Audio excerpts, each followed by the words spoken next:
All right, so a little bit of, it's kind of a typical thing, we always have the same introduction here, again, a little bit of a disclaimer, and we want to make sure we have our mission, vision, etc., so we'll go through that. So first disclaimer, one of the main things, if anyone watches any kind of YouTube videos in crypto land, is always non-financial advice. We don't know if we can get sued or not, so we just say this anyway.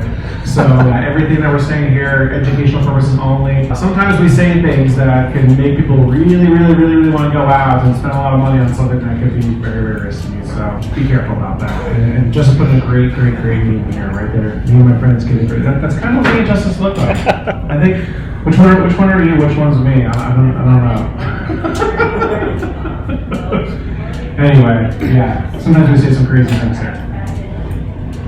So in terms of our mission and vision, again, this is a work in progress, but this worked for us so far. So our mission is so Cleveland Blockchain Crypto Meetup Group. We're blockchain enthusiasts who are seeking opportunities to learn, educate, collaborate, and build with others in all facets of Web3. Participants prioritize their personal security while always maintaining a positive and respectful attitude.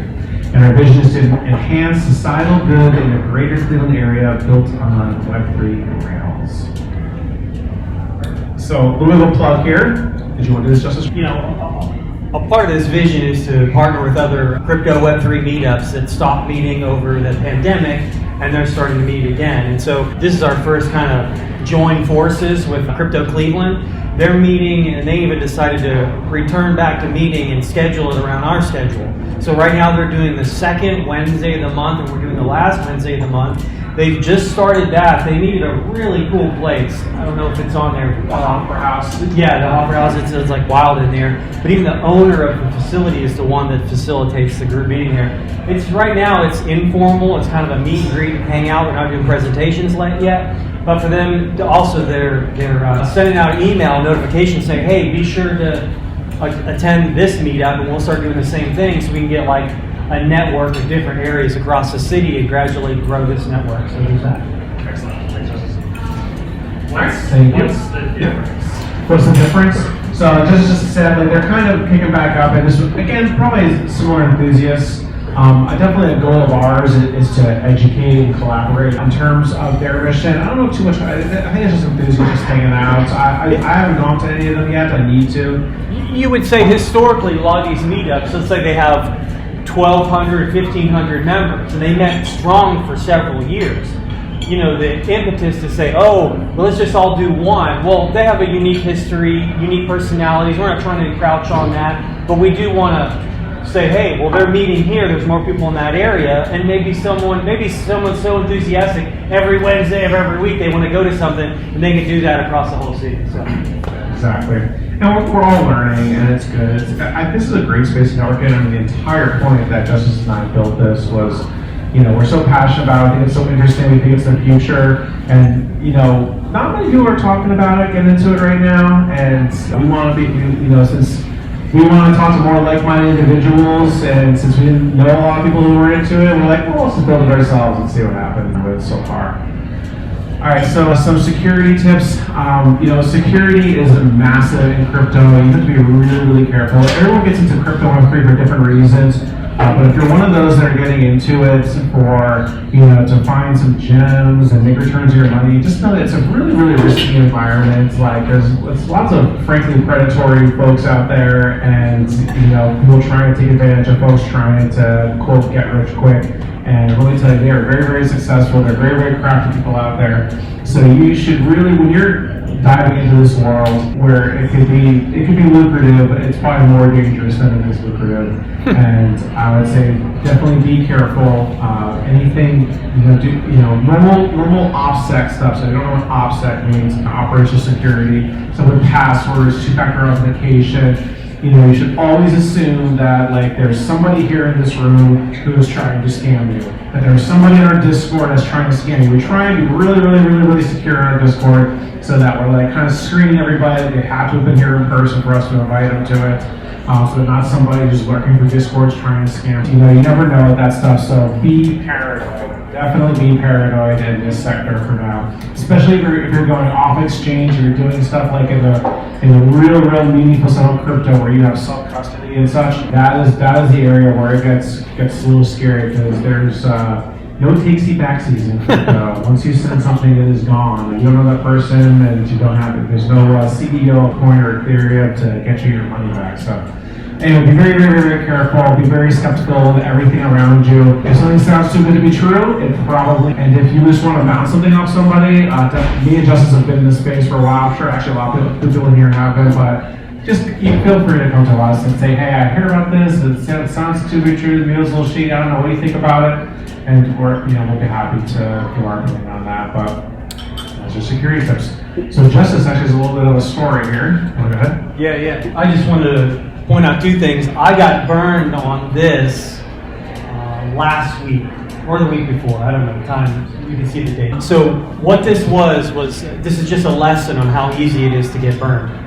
I had an NFT airdropped into my wallet. I noticed it because I went on OpenSea, an NFT marketplace, and I happened to see it there. I don't even remember going out and getting this NFT, but what caught my eye is that there was an offer, there was a bid on it for about $8,000. And I thought, I do stuff in Web3 and in DAOs. I guess I just got on one of these sweet airdrops. I went for a walk, I contemplated it, I said, man, do I sit on it? I said, no, I'm not going to be greedy and hang on to this. I'm not into this NFT gaming. I'm going to accept the bid. Here's the deal. My wallet had Rune in it, which is a special token on Thorchain. What's unique about it is it's a cross-chain protocol. You can swap Bitcoin for Ethereum. Now, what the attackers did is they airdropped these NFTs into wallets that they could see publicly were holding Rune. So without leaving OpenSea, without being exploited in any way, there was no cross-site scripting, there was no phishing.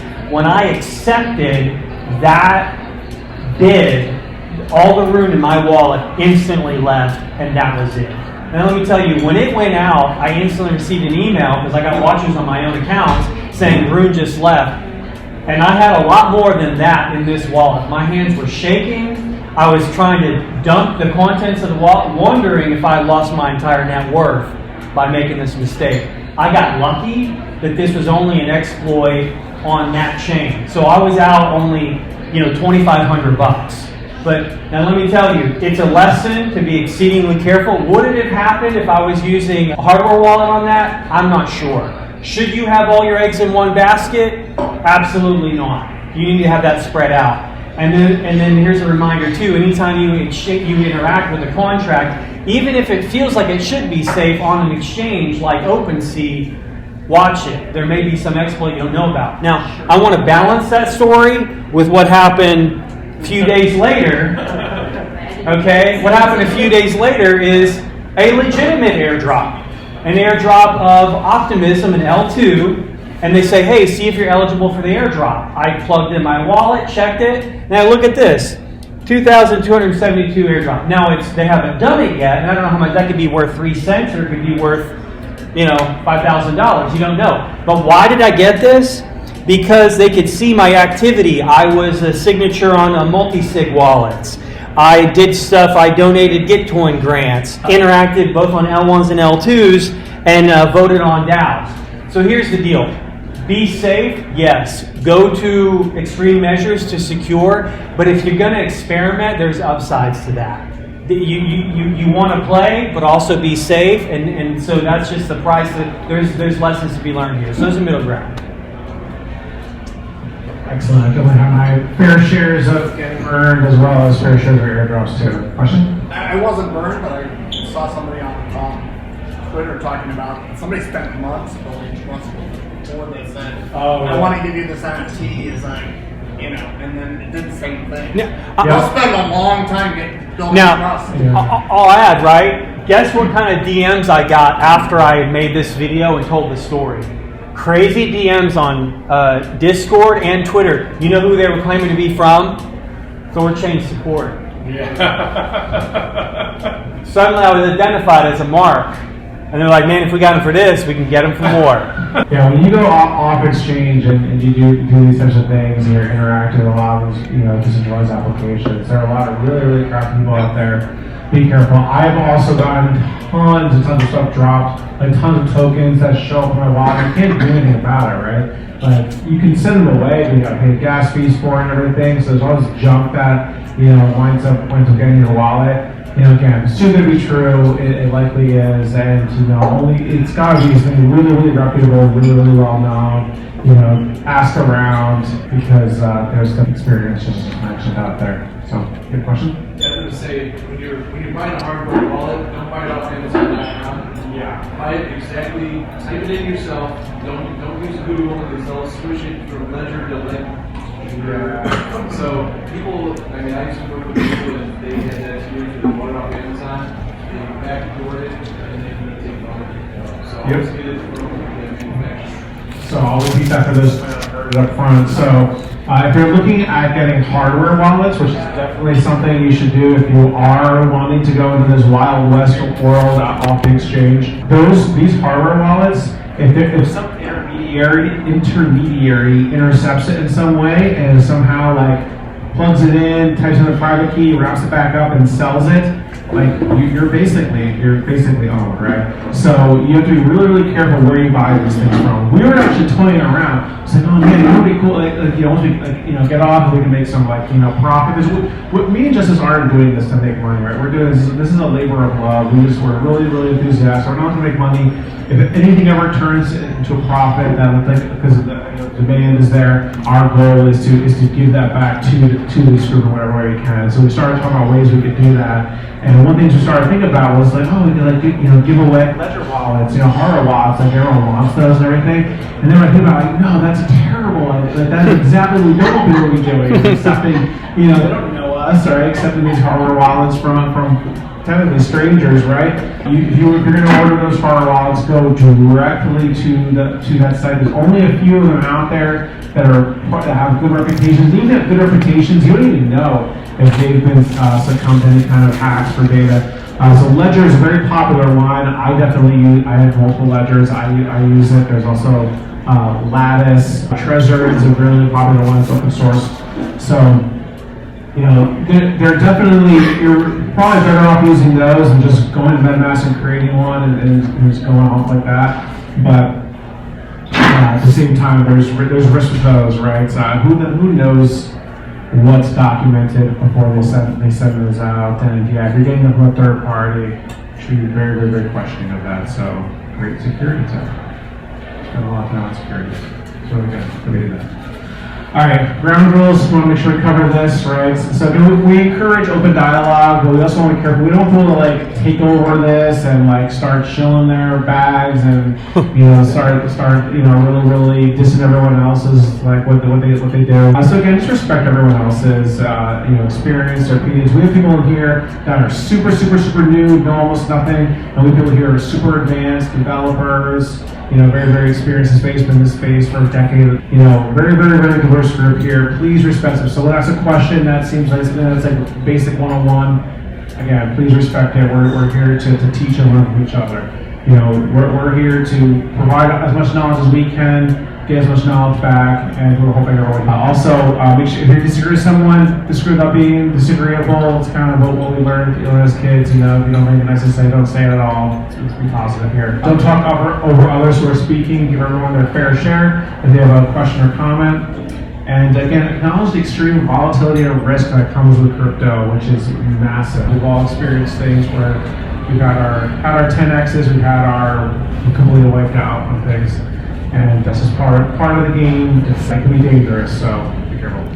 All right, IT executive for First Energy Corporation, but in my spare time, I really love crypto DeFi. I was writing lots of articles and got a huge following of thousands of people and started trying to do a lot in the DeFi space and was really getting a lot of traction and started getting a lot of attention from a lot of crypto influencers like YouTube and such. But then I had a baby. Between the baby and work and stuff like that, taking a little bit of a side from, I still definitely am very committed to this group here.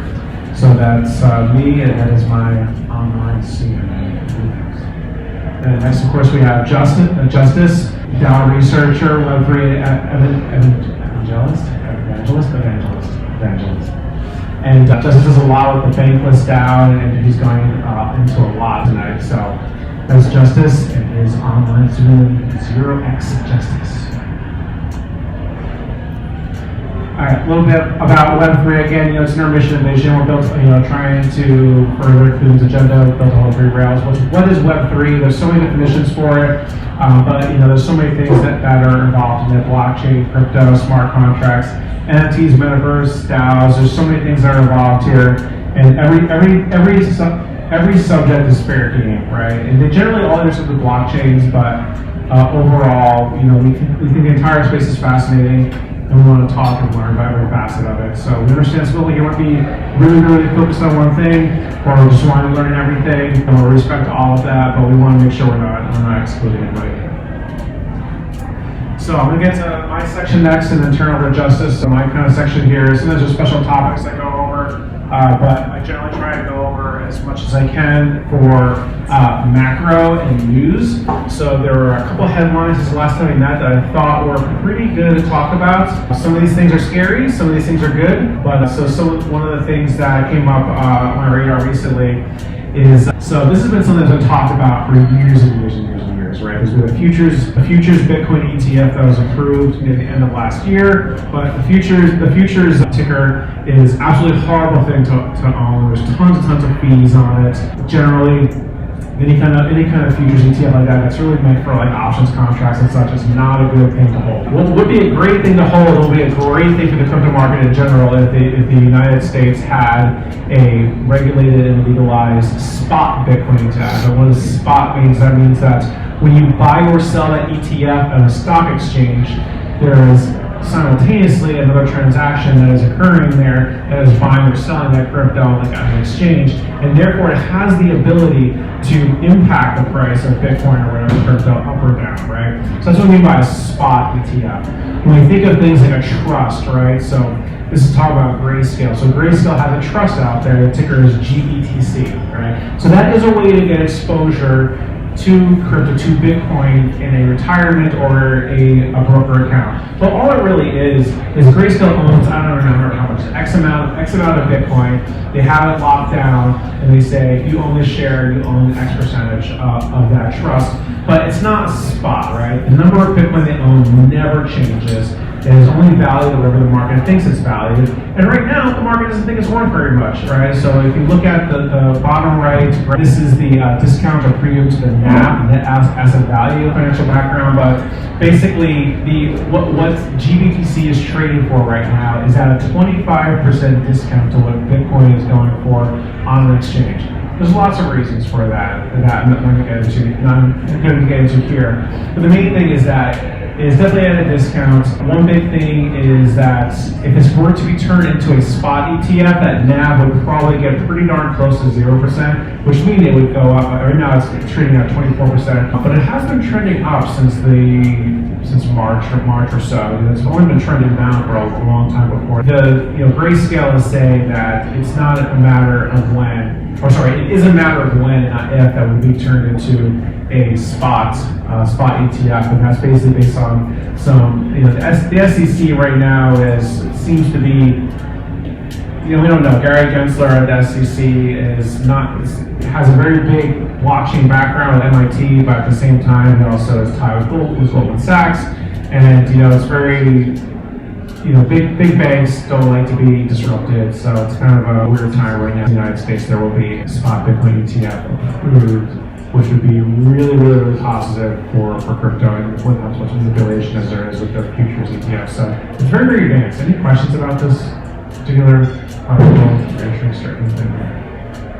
It's very relevant. Yep. So they mentioned whether the spot's going to be cash settled or deliverable. Whether the spot's going to be cash settled or deliverable, I'm not sure if they mentioned it. I don't know. I didn't look that deep into it. That'd be really cool when they have take your Bitcoin off the exchange day. They can cash settle with anybody. Right. But you can't really prove not unless they have so. Right. Yeah, so not so sure. Right now, GBTC is just a trust. Again, they have the same amount of Bitcoin and never really changes. And it's just whatever the market thinks it's valued at and how it's traded. When it first came out, it traded above the NAV, but now it's below it.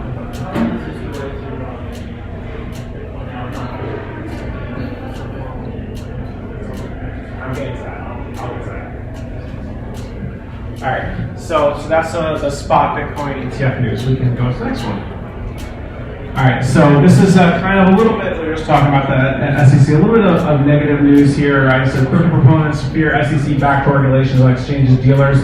I'm not going to read this word for word. This is kind of a little bit of a concerning headline recently where, again, the SEC is trying to overstep its bounds in terms of what they define to be an exchange, what they define to be a security. They're trying to do a lot in the crypto space, and there's lots of crypto action committees that are trying to fight against this, that said the SEC is overstepping its bounds. We saw like SEC tried suing Do Kwon to turn Luna, and he just sued him right back. It's kind of a little bit of an ugly thing right now, under the personal belief that eventually decentralization will win. You don't know that for sure. So, banking lobbyists are probably the deepest into politicians' pockets, and they probably want their fair share of the pie before crypto really becomes mainstream, because it is not there, and that's probably being really over controlled right now. It's just our opinions. Make whatever opinions you like.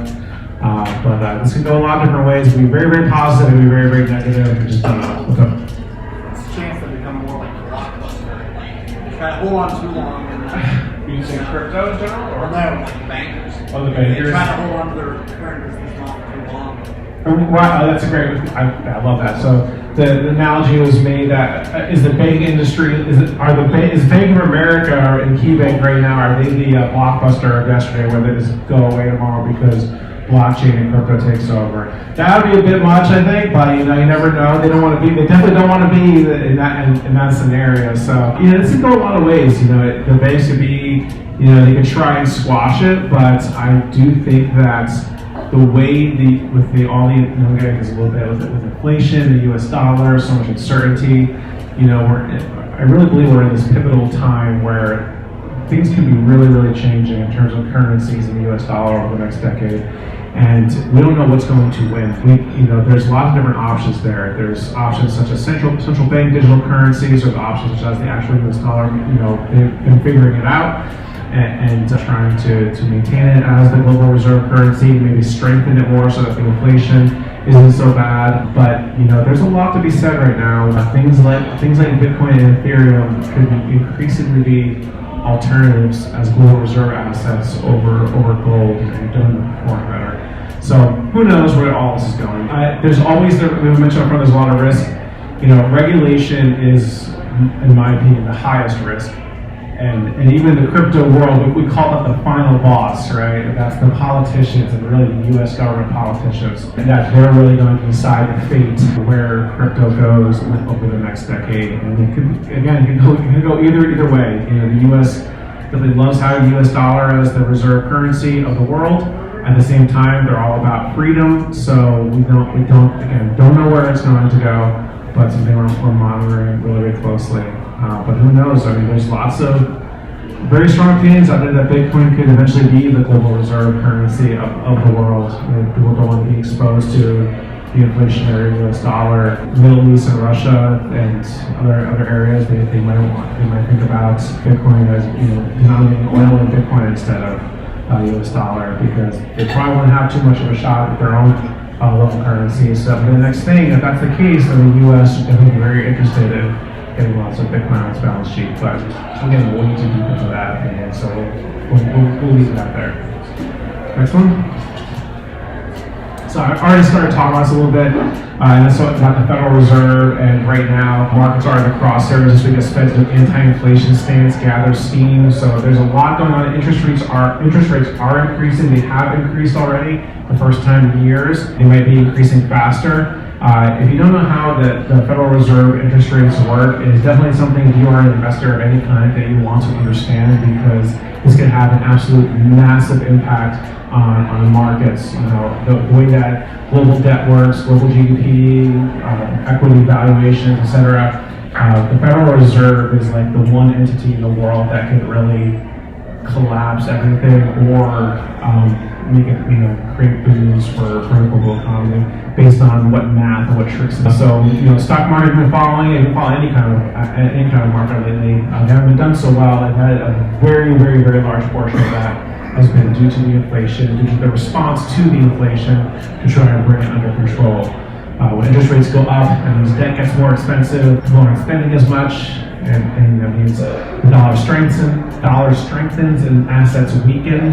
And definitely, crypto like Bitcoin and Ethereum, those are considered commodities and assets these days, and those can suffer along with that. But at the same time, things like commodities like gold generally go up during these times. It generally hasn't followed it that way, but it could come to follow closely to being that safe asset, that store of value asset. But again, too early to say. There's a lot of things that happen in the world. There's I'm not going to get into. There's a wonderful podcast that's debuted in the last few days here. A Bankless podcast, the stagflation mega trade there, featured Dan Moorhead from Pantera Capital. If you are interested in this stuff, you're interested in what's going on at the Federal Reserve, inflation, stagflation, what it is, how it got here, how the U.S. is going to respond, and get their outlooks on crypto, because they were a hedge fund that basically called Tesla and Bitcoin back in 2013. And could you imagine if we were all invested in Bitcoin and Tesla in 2013? I don't think any of us would be working. But those same minds that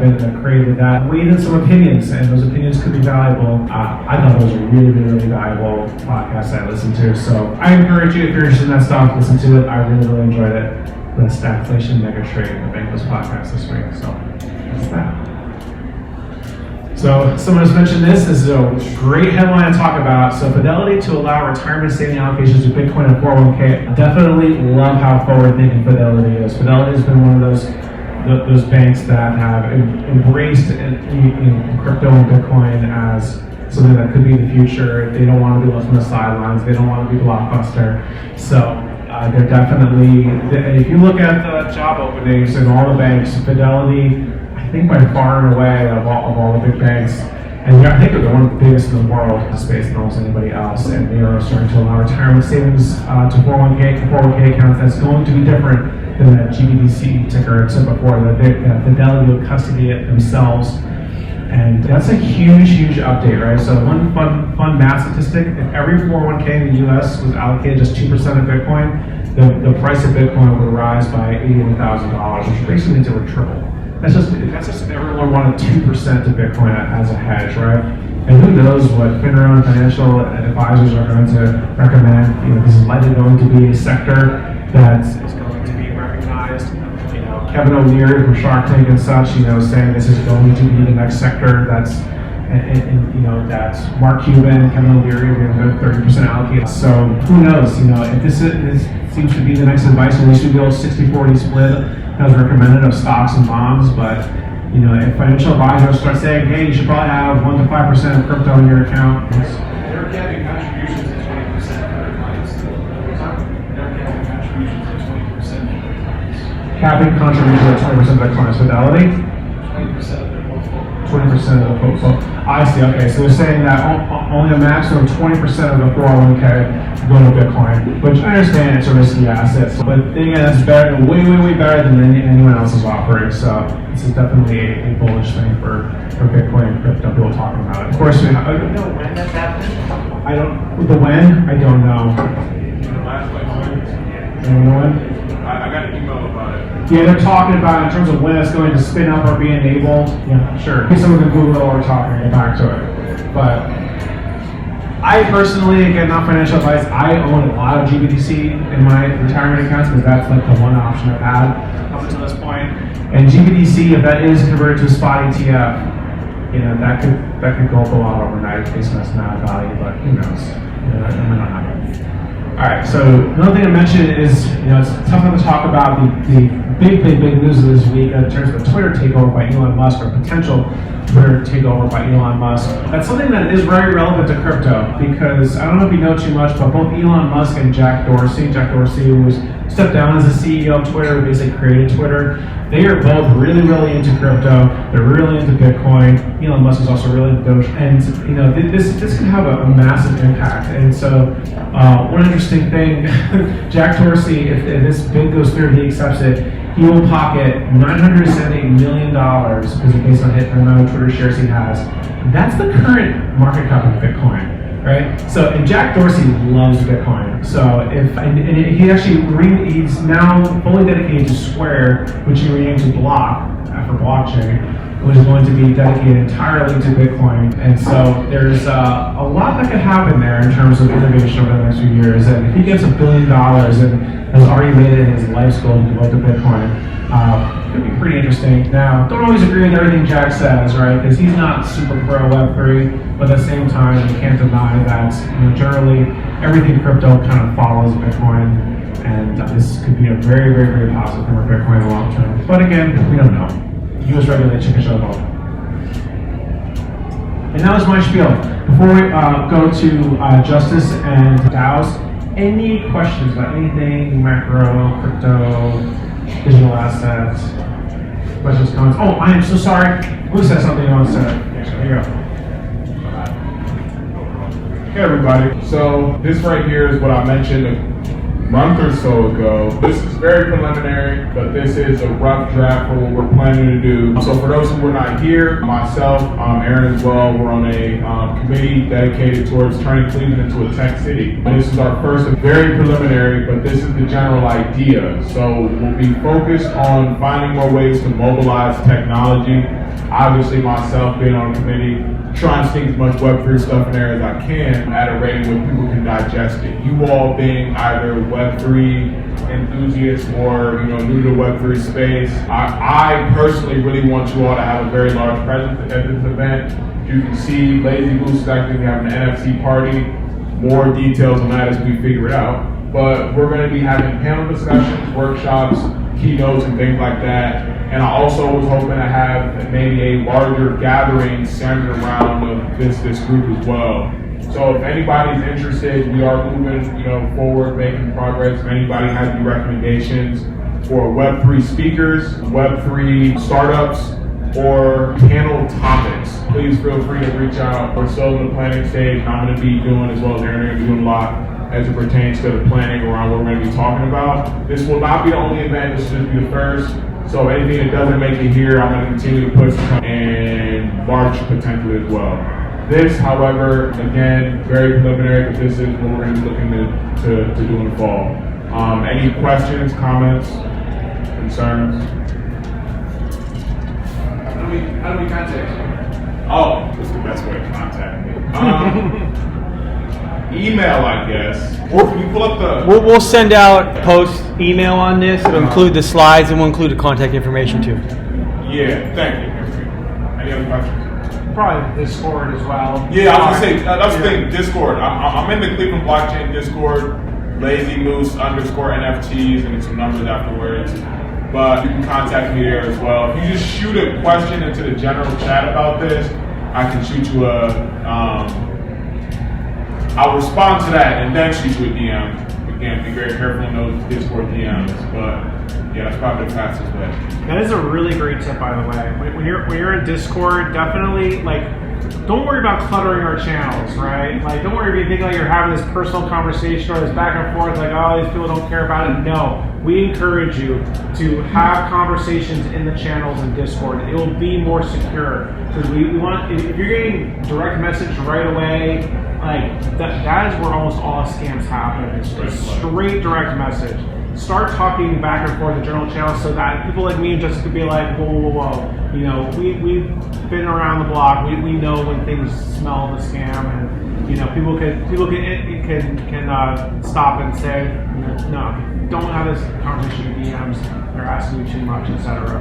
So yeah, it's okay. Use our channels to have whatever conversations you want. Don't worry if you think it's going to spam us. It's more secure if you do it that way. Yeah, resident Web3 paranoid person here, so forgive me if it seems like I'm talking in code, but yeah, so feel free to reach out on Discord. We can talk about it more in the channels, but as I get more info, you will be some of the first people to hear about it.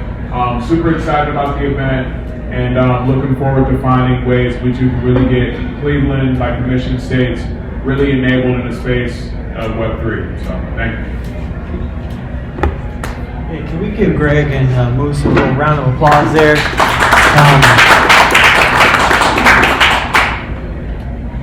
So that's typically the way things work. Greg gives us the deep dive on macro, on the finance side, and we get local announcements before we get into whatever our focus is, In the past, it's been NFTs, decentralized finance, and today we're going to look at DAOs. But before we dig into the slides on DAOs, I want to point out that this event is actually sponsored by a DAO, Bankless DAO. And so you folks are seeing it first. This is not live, but given the sponsorship and unique crowd, I'll just show a little bit. This is going to be the new season of Bankless DAO is kicking off next week. They operate in three-month cycles, seasons. Basically, it's Web3 talk for quarters, right? And this is the new website that's going to be live. The whole basis of the DAO is self-sovereignty. Self-sovereignty in banking, self-sovereignty in work through decentralized organizations. And if it's your first dipping your toe into DAOs, Bankless DAO is a fantastic way to do it. You can come in and learn about art through NFTs, tokenomics. You can join a guild, which is a kind of a subject matter specialty group, and then eventually you can even join a project. And these projects, this ain't like build a skateboard projects. These are like, here's 25,000, dog face profile pic. We don't even know your real name. Here's your money. Here's the money, and build the thing. It's like that, okay? And so this is their first IRL in real life event that they sponsored, and what we did is, what you're going to see is we actually kicked off a multi-sig, put several people in this room who are part of Bankless DAO as signers on that multi-sig, and took that first payment. And our hope is that when we get down the road a little bit, we get down the road a year, end of the year, right? Then we're talking more so of the practicalities of what does Cleveland DAO look like? What does the Web3 community in Cleveland look like? And this was the first down payment on that vision, and it's in the multi-sig, and we'll talk about like how multi-sigs work and how anyone can fire them up. So big shout out to Bankless DAO for helping promote this vision. Okay, so hopping over to decentralized autonomous organizations. Please raise your hand if you've heard about DAOs. Oh man, everybody knows about DAOs. We could just go home now. Okay, so what is a DAO? This is straight from Wikipedia, the source of all knowledge, right? DAO is an organization represented by rules encoded on a computer program that are transparent, controlled by the organizational members, and not influenced by a central government. A DAO's financial transactions record and program rules. This all happens on a blockchain, all right? Who invented DAOs? The godfather, Vitalik himself.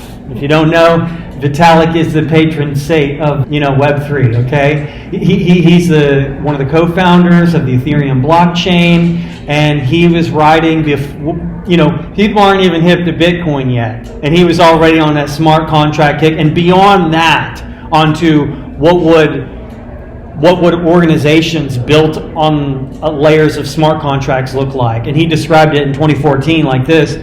And think about it. This guy wrote the white paper for Ethereum and like 20 years old.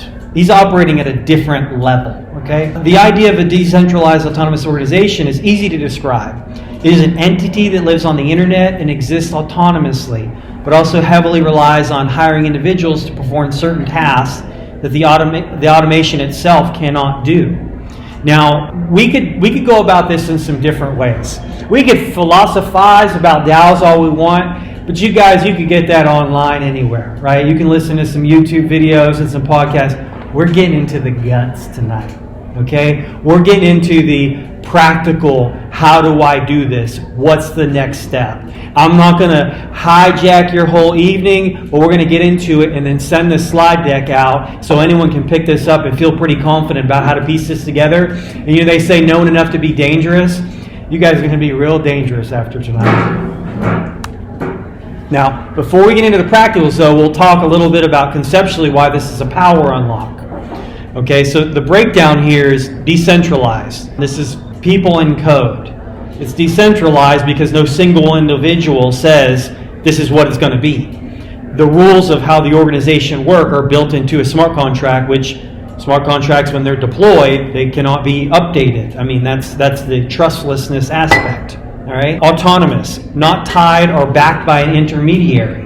When you think about financial transactions and stuff, our typical mental model is, we'll register an LLC, we'll get a bank account, and you got to think, those entities exist because somebody else says that you're allowed to have them exist. An LLC has no existence in the real world except for a government that says, oh, we're going to recognize this and apply certain, rules of litigation and partnership. We're going to apply rules, right? Same thing with your financial transactions. They work because the bank or PayPal says. If they change their mind, your money's gone and that's it, okay? This is not that. Lastly, organization.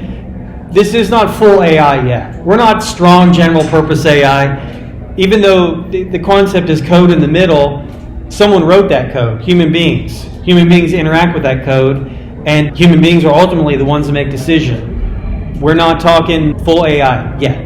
Okay. So to put a few layers here and to maybe add some color as to why this is not just peripherally associated with crypto, okay?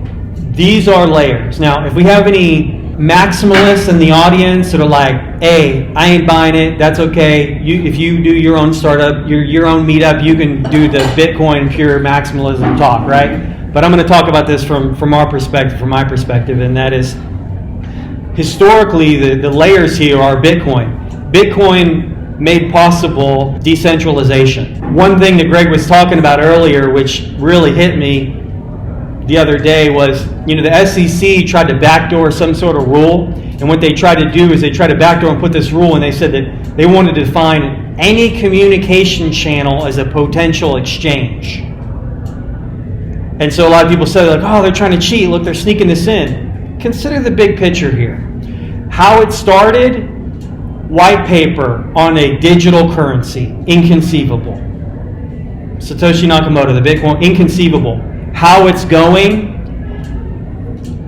strongest empire on planet Earth, arguably the United States, the financial rulers are saying, listen, any communication platform is a potential exchange of securities. That's winning.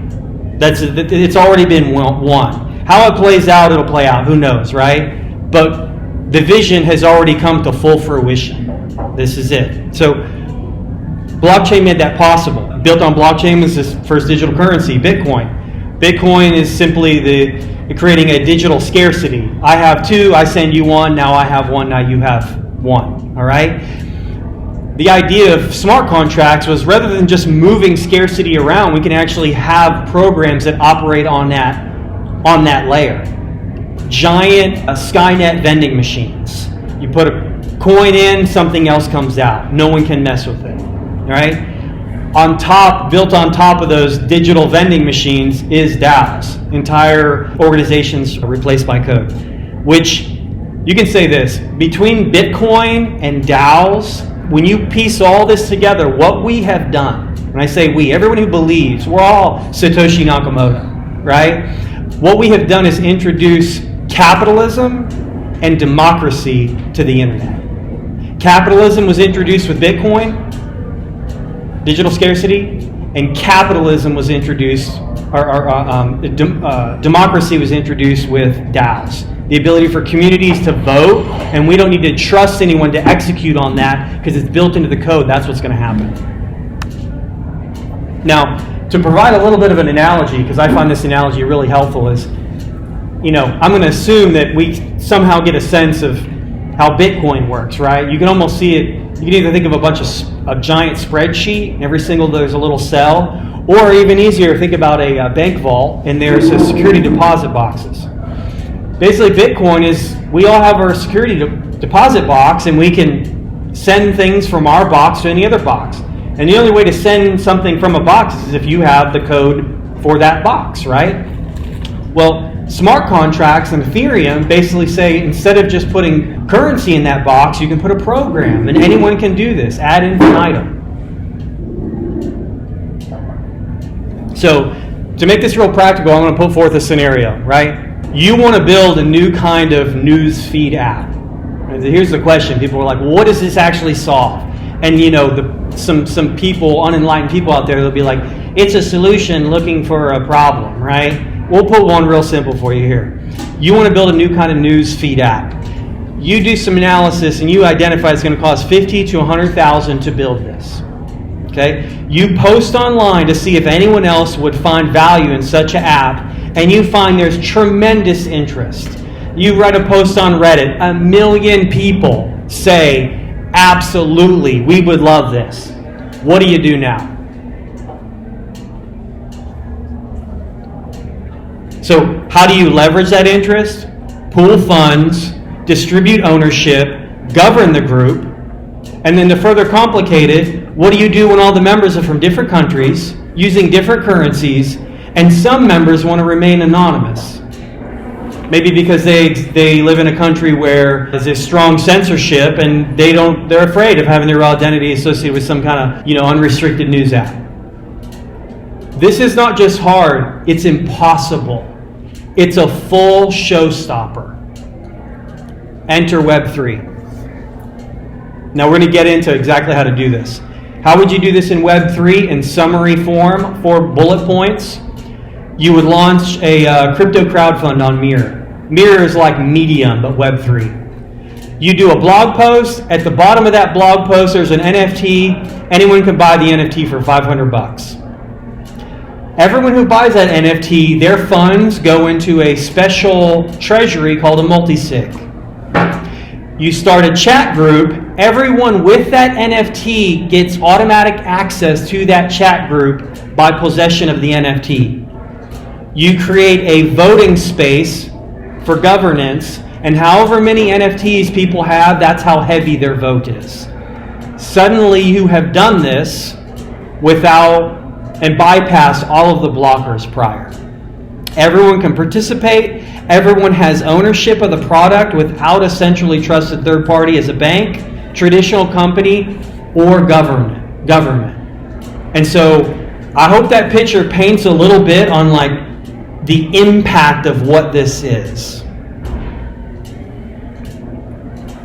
Now, any questions? Consider that real quick.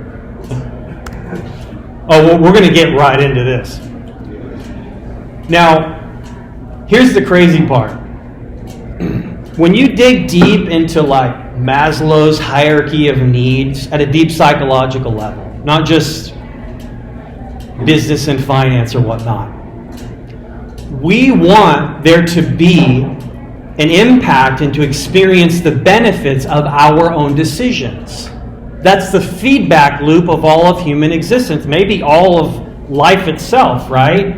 I'm confronted with various decisions, and if I choose one decision, I experience the consequences of that, and that's why I try to make good decisions, because I get the upside of it. Traditional organizations, there's only a few people at the top that take 99% of the value, and individuals have to sell their time and don't have a direct upside relative to the decisions they have in the company. Now, this is different when you talk about ownership. This is not totally uncharted territory. Other companies, they have ESOPs and things where employees can own a portion of the company, but this is happening on a global scale, not related to geographical boundaries where suddenly you can do stuff to the benefit of the organization, you get paid in a token, and the value of that token goes up if the company does well. And at the same time you use that token, you can make decisions. That's the mental shift. That's the entire flipping of the Maslow's hierarchy of needs, and why this is another level power unlock, not for finance, not for businesses, but for human civilization. Okay, I'm going to list one example. We'll see there are many, how quickly this is happening. Constitution DAO was a bunch of crazy people that said, hey, let's buy a copy of the Constitution, partly for symbolic purposes. Because what we're founding here with DAOs is digital nation states. So let's snag a copy. Strangers online brought together $47 million in a week. That is not possible in the normal world. Okay? And the whole mechanism there was just like what I described. You purchased some NFT, some digital asset that allowed you governing rights, voting rights in this organization, and that's how it was going to work. Now, unfortunately, some guy, some traditional hedge fund, I don't know, whatever, He came in at the last minute and outbid them by, $1 million or something, I don't know if that makes him feel good at night, but I don't know what kind of success that was, but the point here is that this is the speed at which these kind of things can happen. Let that sink in. 47 million in 7 days. It's hard to even process that. And we don't have time to go into it, but we could go into like how this plays into the big vision of the technological singularity where everything is speeding up so fast. We're going to have companies that effectively launch, go public, and become billion-dollar companies from breakfast to lunchtime. That's coming, okay? So last year, Bored Ape, which is a sub for, I think, Larva Labs? Yeah, Larva Labs. They're valued at $4 billion, and they were launched in April of 2020. So that's real life. Yeah, this will mess you up, right? Because in December, somebody was telling me about Proof. And I was like, and the buy-in for Proof, like this kind of social networking club, was like $6,000-$7,000. And they were like, I believe in it. And I'm like, man, I'm a builder. It sounds like a rich people's club, man. I ain't getting into that, But I coulda. Boy, I tell you, it's been a tough week and a half because everybody who got it in Proof is looking at like 500K up. So prepare for that when you start to play in this stuff. You're buried in possibilities and options, and you win some, you lose some, and that's how fast this stuff moves. Okay, so let me paint a picture too that this is not an anomaly. It may feel like an anomaly, but it is not. If I had more time, I wish I would have included the quote from Milton Friedman. Anybody heard of Milton Friedman? Milton Friedman got the Nobel Prize or something for economics. He was a consultant for presidents and stuff. And he was a maximalist on free market economies, on capitalism and the overall good of allowing free trade and enabling that for developing nations and the whole world. And he said this, he's like, it's only a matter of time before someone figures out a digital cash system. Now, did they have banking at the time? Yeah, they did. But the bank is just recording. They're not actually, there's no digital money there. They're just updating a spreadsheet, okay? He said this long before Bitcoin. Why did he say this? Because we're on a trajectory of the digitalization of everything. And if we look at the growth and the development of the internet, what we see is, you could categorize it in this way. Web 1, we had, and there are different things to associate with these three layers, but you could generally look at this Web 1, 2, and 3. Web 1, we had rapid software creation. This is when agile software delivery methods were created and little SWAT teams and creating software real fast. Not this like sending out a CD and spending years to build a piece of code, right? Web 2 was scaled deployment. This was DevOps, cloud computing, scaled delivery methods. This was, that was it. And then Web 3, we're stepping into this ownership and control. So basically, the users themselves own a piece of it. Another way to look at this is Web 1 was basically, some people have called it links, likes, tokens. It's just stealing that from Bankless, okay? The links was, we lose the perspective, but PageRank and Google were enormous. Just hypertext was enormous. Tim Berners-Lee, the idea of all human information, you're going to click something and link to anything else, and anyone can add it. This was Encyclopedia Britannica times. It was wild, all right? Web 2 hits, and suddenly we have the bandwidth where instead of just clicking to another domain, you have interactive. The page doesn't even refresh, and you're chatting with people, watching videos, hitting like, and scrolling your entire life away. Call it progress? I don't know. Technologically progress, right? All right. Web 3, what we have is instead of single individuals owning the network and being able to decide what you can and can't add, the users themselves own it. This was not possible before distributed ledger technology, blockchain, Bitcoin, smart contracts, DAOs. And DAOs are the pinnacle, the top point of that entire progression. Okay? What are some features we get with DAOs? First off, we get radical transparency. If you want to go to Deep DAO, because all these are public information on blockchains, you can see total value locked across these different DAOs. And when I say total value locked, this is, hundreds of millions, billions, trillions of dollars, unimaginable amounts of money locked in these protocols. And one thing that'll really hit is go look at Deep DAO, who the top runners are. You may get a better window into the future than possibly even looking at charts sometimes. Because you can see things there like, oh look, here's a decentralized version of GitHub, which is a decentralized code sharing, and suddenly it's shot up to number 3, and it is nowhere on the marketing scene. But you see, all the value is going there because the nerds are running the world now, Next up, no silos. Anyone ever heard of the term composability? The idea with composability is, let's say there are several banks and each of them offer different financial products. Are you able to kind of chain those together? Because think about a programmer can use something like API, application programming interface, and they can say, you know what, I'm going to write some code, I'm going to go grab images from Instagram, put them through a filter provided by some third-party software, and then post them to another social network, and you can just chain together anything you want, right? Can you do that with banks? Can you say, I want to take this loan in a single transaction at this interest rate and then lend it out here and borrow here? This idea that you can chain all these actions together like code is referred to like composability.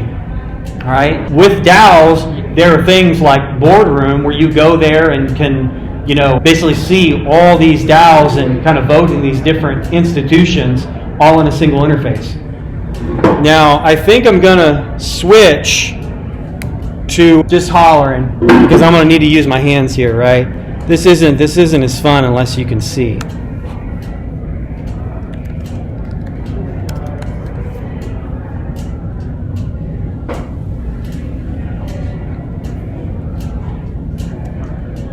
So this is Deep DAO. As you go through, it's going to pull in basically treasury across all these organizations. You can see Uniswap, $1.9 billion in their treasury. You can see what are the tokens they're holding in their treasury, all this stuff. Who are the token holders, active members. What's amazing about this too is you can go to people as well. You guys notice how Greg and myself listed our .eth as our Web3 identity. The idea is that becomes your identity. That's your passport to the Web3 ecosystem. And what's amazing is when you interact in these DAOs, that is public information. You begin to build your own reputation, not a reputation given to you by a social network. Like, oh, Twitter shut down your Twitter and now you're gone, your 100,000 followers are gone. It's like, no, this is your identity. It's portable, it goes with you. So you can see right here, look, alexcore.eth. Basically, the organizations he's a part of, what he votes on, his contributions. You can go right down this line. All right?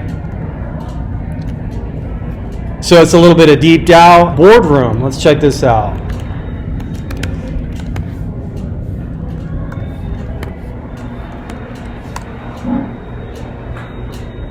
All right? The idea with Boardroom is typically you want to be involved in many of these institutions, not one. You hold different tokens in different protocols. Here is, you can go to a dashboard.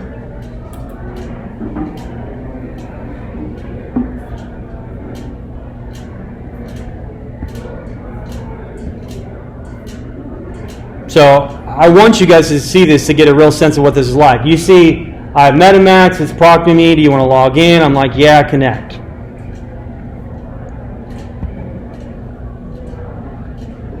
All right, I want to make sure I'm on the right network. I want to be on Ethereum mainnet. Yeah, I'm there.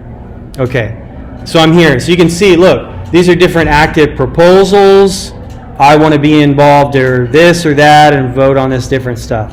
Interface is a little new here, so. All right, coding.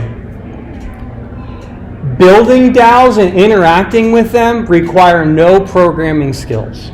No scripting, no anything. And that's the power here as well. Things like DAOmasters.xyz, this is literally a sandbox, to say, hey, use this tool for marketing, recruiting, investing, and you can piece together these different tools, which Think about it. And not too long ago, if you wanted anything like this, you were hiring an engineering team to build it.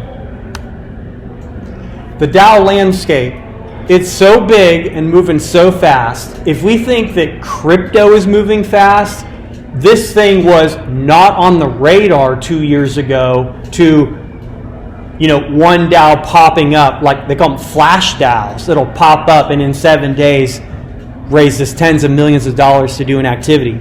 These DAOs are typically organized by whatever their specific purpose is. There are DAO operating systems, so rather than piecing together different components, you can go there one-stop shop and run your entire organization on that stack. Investment DAOs, hey, you want to buy into something, there's a minimum buy-in, so you couldn't normally participate. For instance, you want to buy a building. Well, I don't have $1 million to buy a building, but I can get together with a bunch of people, we can put in a little bit, buy a crew, bring together $1 million, buy it, and then have a fractional ownership there. Grants, collector DAOs, protocol governance, service DAOs, social DAOs, and media DAOs, right? Could you essentially create like a fund? Like, let's say you're really good at investing in NFTs. Could you manage a fund through a DAO? Absolutely. There's many out there. Many of the collector DAOs, specifically they're digital asset collector DAOs. So they purchase, Bored Apes, they purchase nouns, whatever these digital assets are, the fractional ownership there. The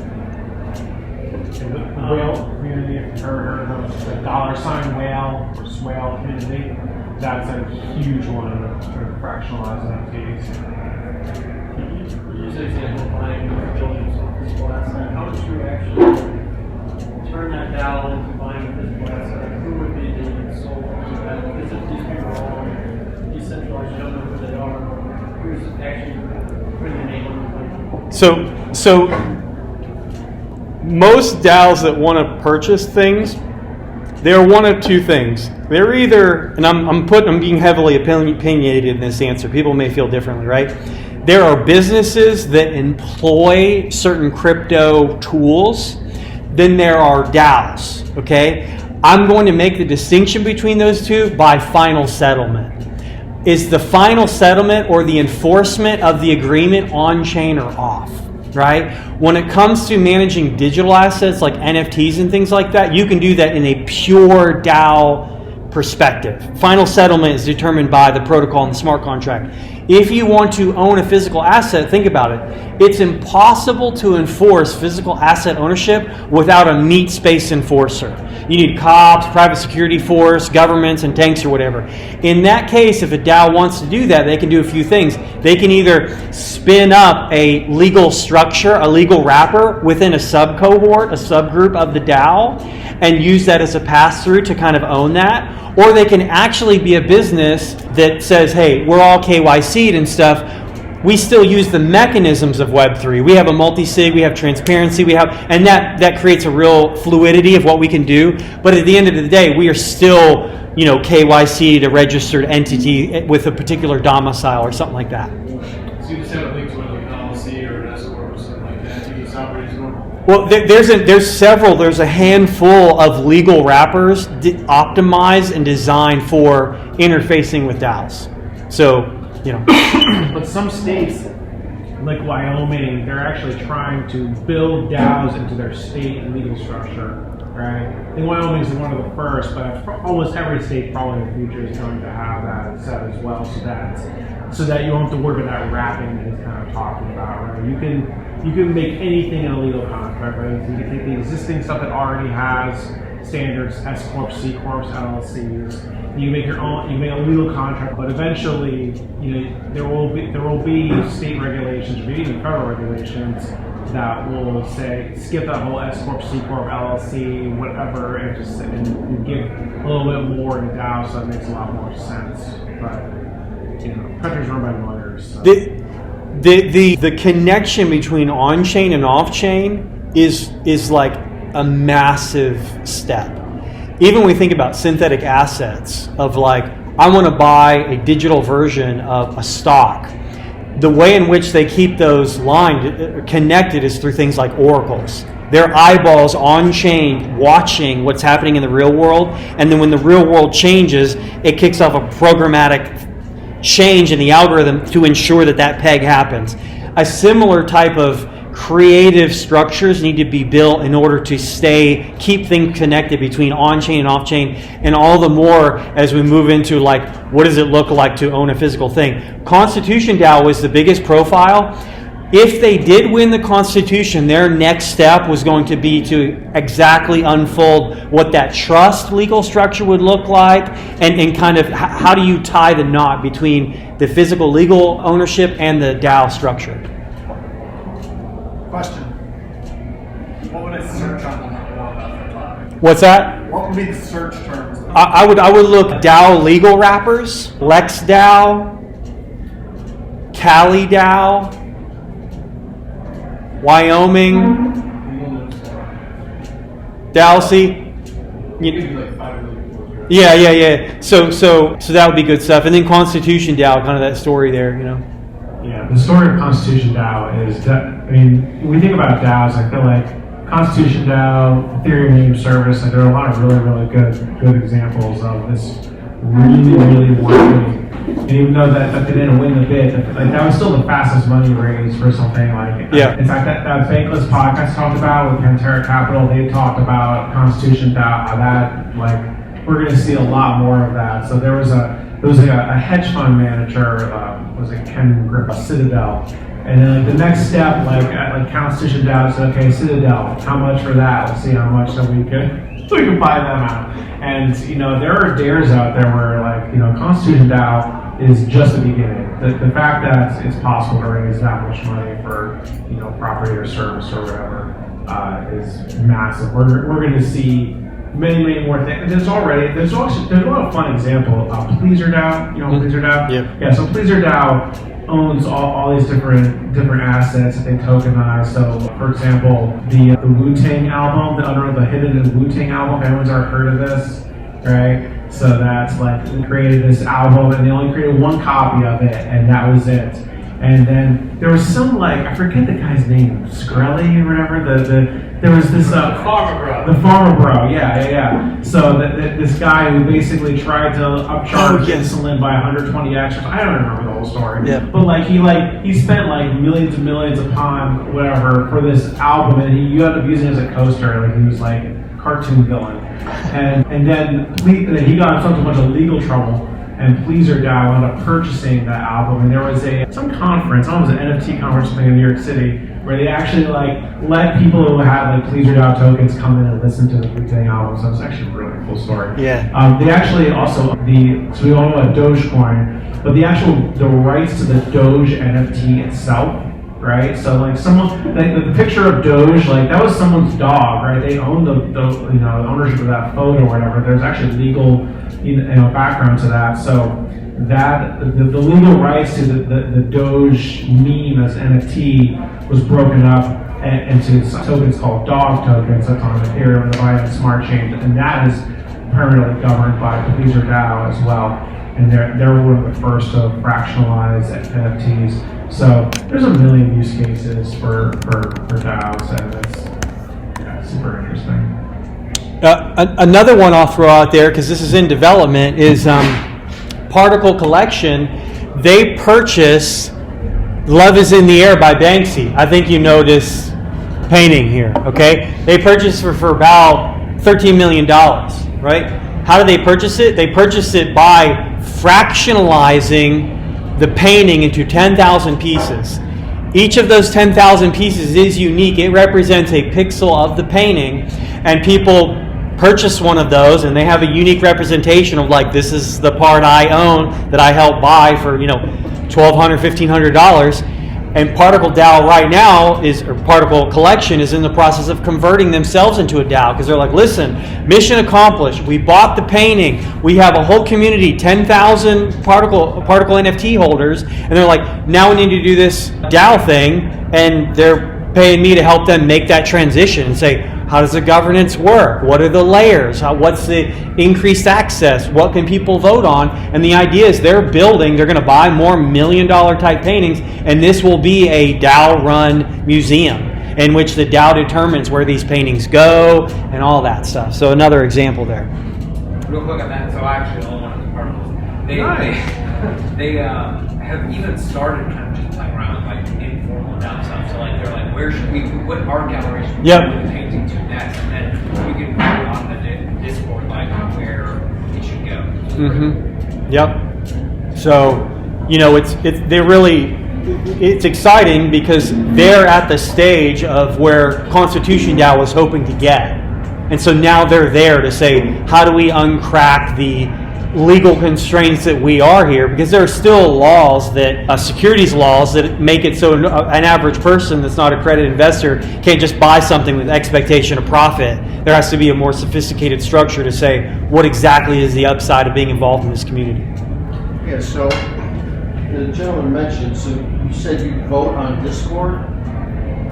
Yeah, so with, like if you have, so like I have that token in my wallet, so like I can connect with CollabLand and then they can see that I have access to that, and then like I can like for one time and recognize that I have. So the governance that happens in that DAO exists on Discord. You're voting through Discord. Well, here's the thing. These DAOs really they exist on a spectrum. Okay. From the stance of what is happening on chain, and we can use the term proto DAOs because at the smallest level, at the most early level, your users, as soon as you say the users, we're going to respect them and look to them to drive and influence the development of this ecosystem, you've entered into a DAO mindset. Going out from there and building out increasingly rigorous ways to allow that feedback is when you move into more rigorous kind of DAO structure. And so for them to say, listen, if you're in our community, you're part of our Discord, and you authenticate that you own an NFT, we'll allow you to vote within this very channel to say, what do we take the painting next, which is what they're doing. Okay. What? No, I mean, so they're not doing governance over the DAO through Discord. They're just doing something fun in Discord where the governance may take place something else. The governance is not even written yet. Okay. That's what the initial governance structures and what is the voting strategy and the launch of the governance token is still under the covers, like to be revealed. That's what's being constructed now. What's that framework look like? Okay. Yeah, there's a lot in progress in terms of DAOs can be ran in so many different ways. You don't even have to even tokenize a DAO to be a DAO, right? And even if you do tokenize it, the governance can be done in any way. Question. So it's really cool that you own a piece of things. What gave you confidence that it's true ownership?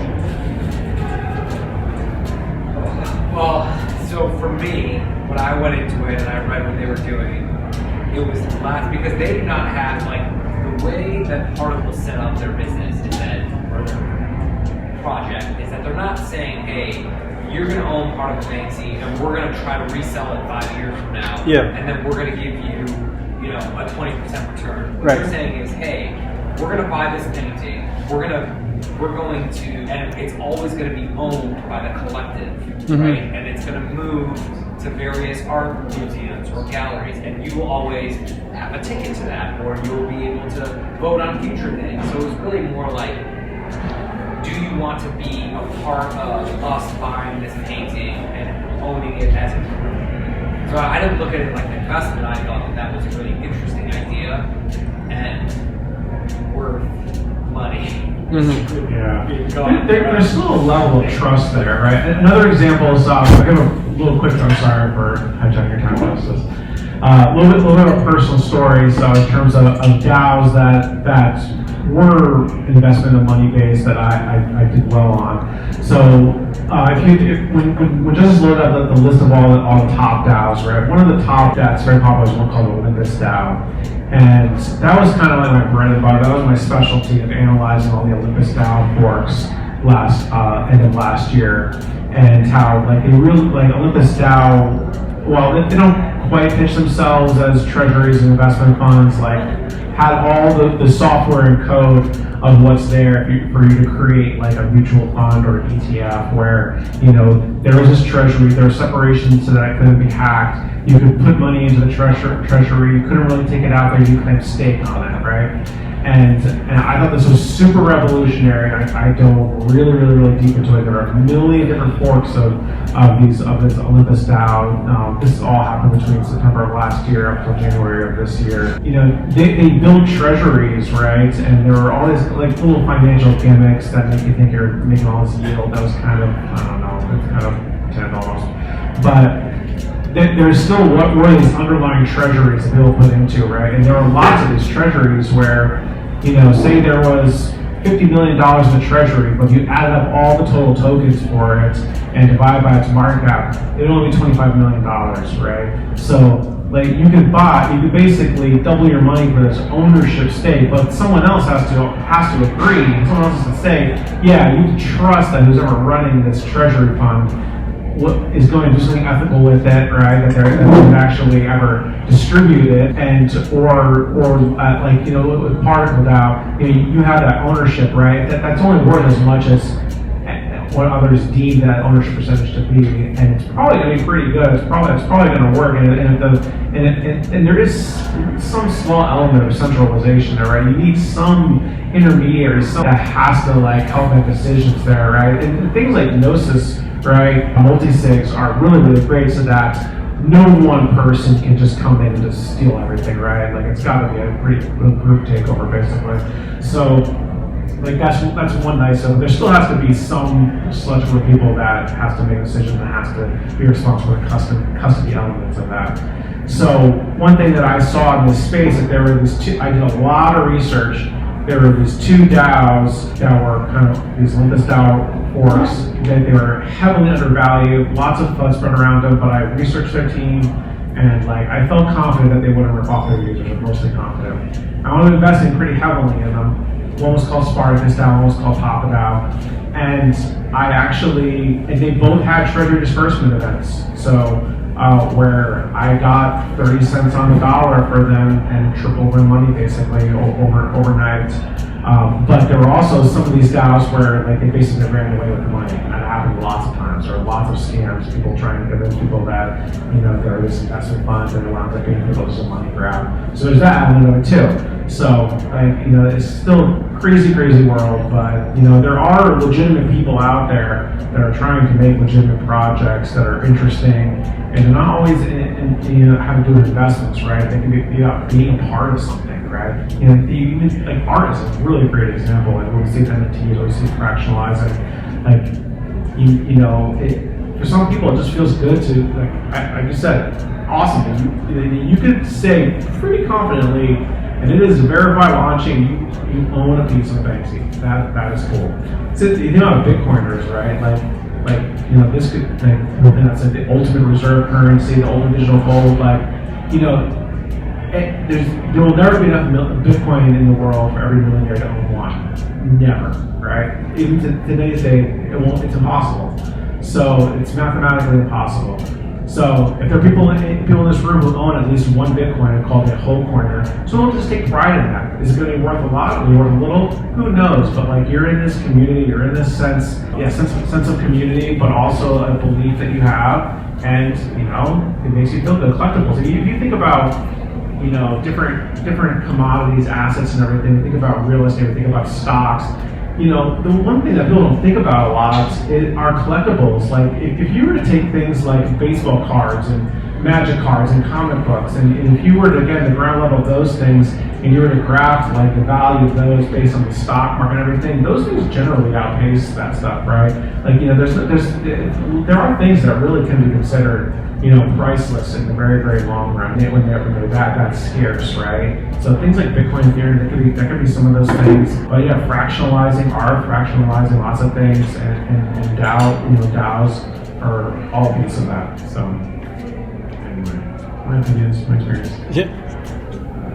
So prediction here, okay? You guys have seen some of the photos where it's like someone talking about Bitcoin and there's like 4 people in the room. No one else showed up to fill up the seats.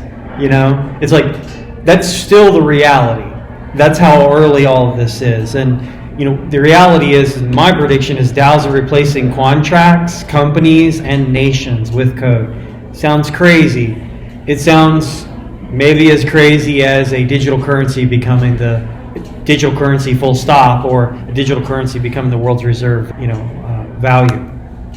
Okay, so let's get in sitting for a while. I want to give you the goods, but also not keep you all night here. Here's the thing. Here's another continuity of this whole thing.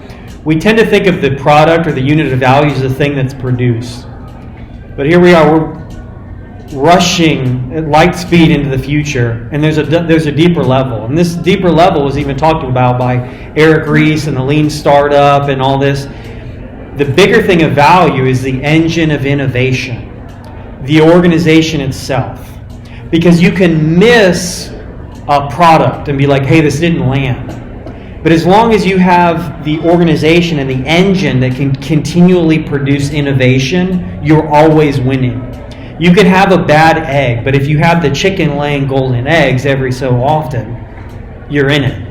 And that's where a change in mindset of organizational design and governance and users as owners changes the whole narrative and the value of the DAO concept. So I'm going to step through a DAO blueprint right now, quickly. I'm not going to be able to, unfortunately, I'm not going to be able to go through and do some of this stuff, because some of it requires like, okay, I'm going to click here, click there, and then we wait 5 minutes and come back and all. But I really hope that you're going to have a sense that you could do this yourself, and you'll get a copy of this slide deck. And even if you say, hey, we really hit us up into Discord and say, hey, just step through that and actually go through it. We'll record it and put it out there for you. So this is the DAO blueprint, the minimum viable DAO. And these are the 6 steps we want to chain together.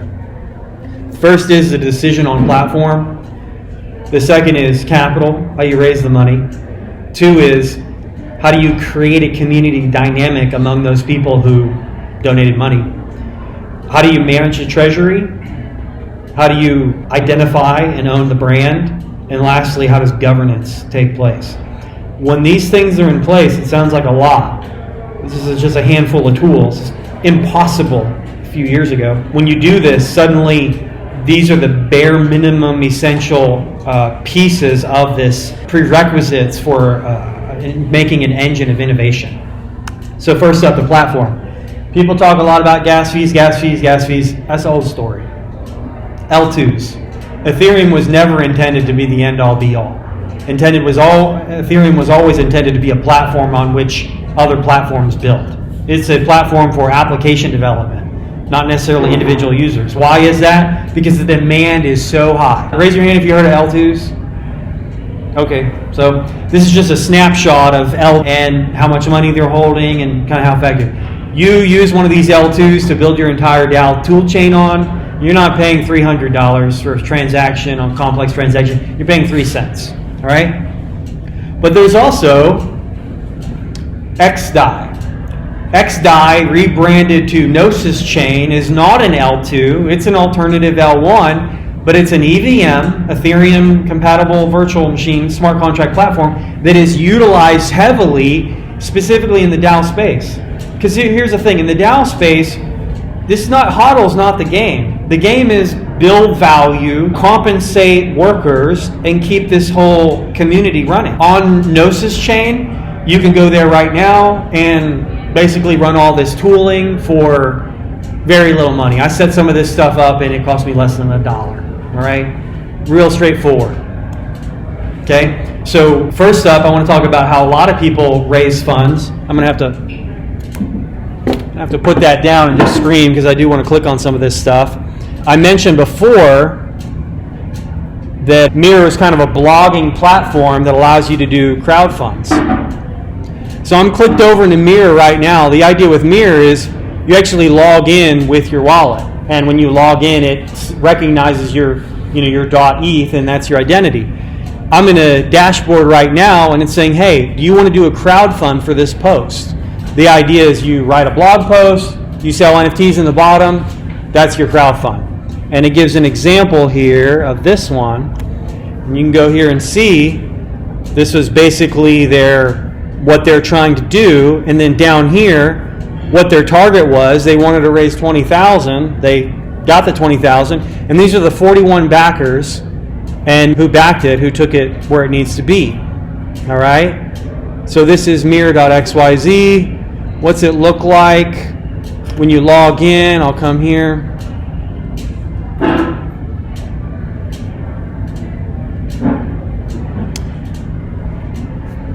Internet's a little slow. We'll circle back on that. Okay, so that's Mirror. The thing about Mirror, it is running, even though it's most popular, it's running on mainnet, so there's going to be gas fees there. So what's another easy thing you can do? This is actually an NFT. Yep. Actually, just released like yesterday. Mirror now is on top of it. Look at that. Mirror, the website you talked about, you can now crowd funds on Optimism. It's an L2 that Optimism will let them. No. Optimism. Optimism. Sorry. I gotta project. Okay. Now here's another thing, because I want to blow away this notion. Gas fees, you can't do anything. Okay. I'm going to connect my wallet here, MetaMask. Okay. I'm going to create.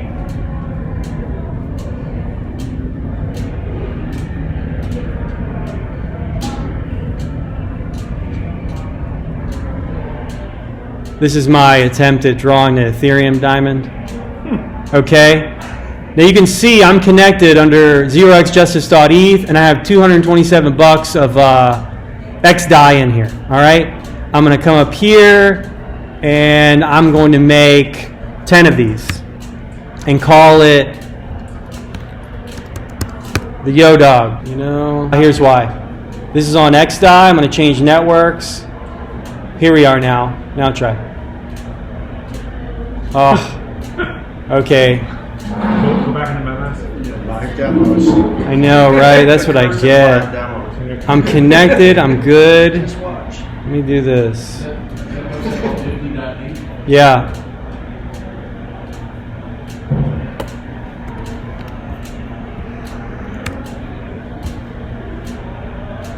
Oh. Okay, well. Technical difficulties. Yeah. Now, I will say, I did create some earlier today in preparation, but the internet, I'm really struggling over here. I got like one bar. So, anyways, basically, I minted this NFT today, 10 of them, and it cost me like 2 cents. All right? So, gas fees are not a blocker. Now, when you do make this, you can say, I want to sell this for $5 a piece, $100 a piece. And then when you can go there, no gas fees in purchase.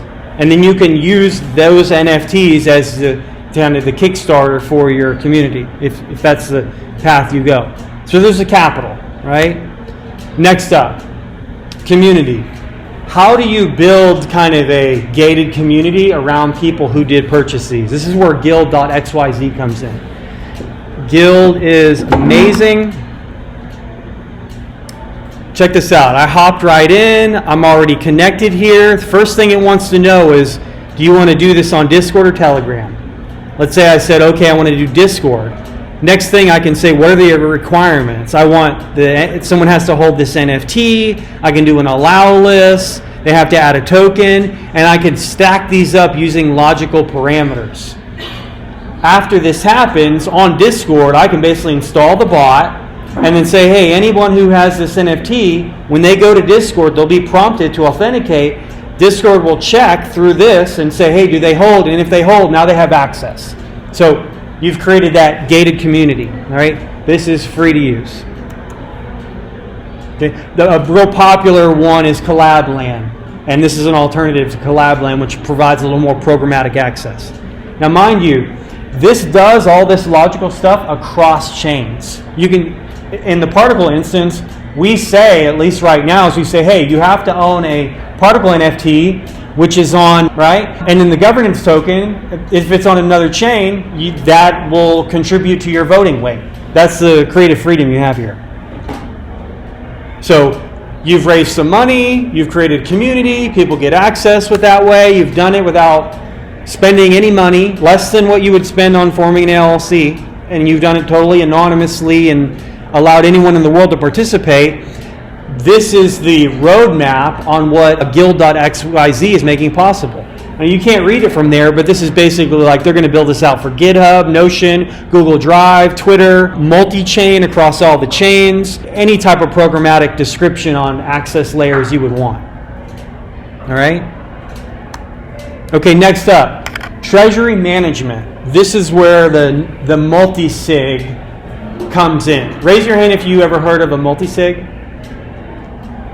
Multi-sig is a wallet that you don't own, no one owns in particular, but it exists out there, and any money can come in. But in order for money to go out, the signers on that multi-sig need to go to it, see the transaction request, and sign with their signature to allow that money to go out. This is kind of like a business bank account that requires whatever programmatic description you want, 4 of 5, 7 of 9. The entire DAO ecosystem is built on the mechanics of the multi-sig.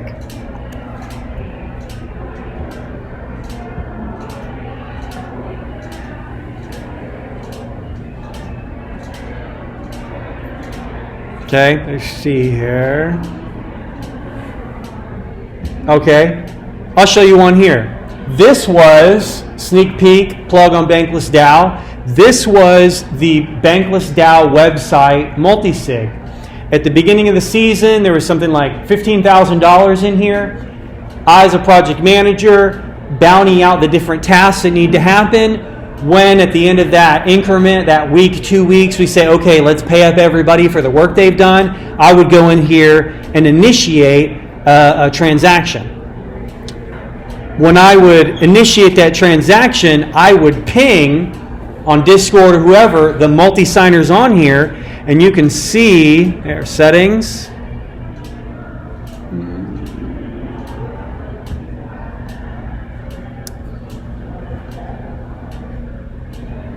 Here we are.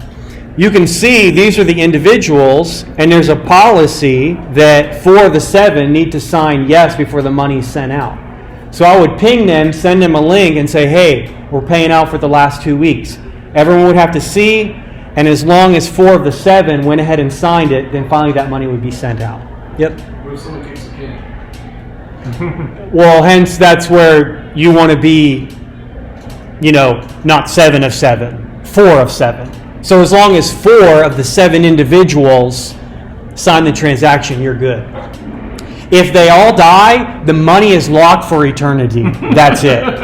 Can you replace somebody? Like, can a 4 of 7 replace somebody? Listen, I can add another signer or remove, and it triggers a new transaction, which itself has to be signed by the current policies. So would it take like a vote of like 5 of 7 in order to add or remove somebody? You can set it up. Okay. You said it right now, any changes in transactions are 4 of 7. Now, here's where it gets deep.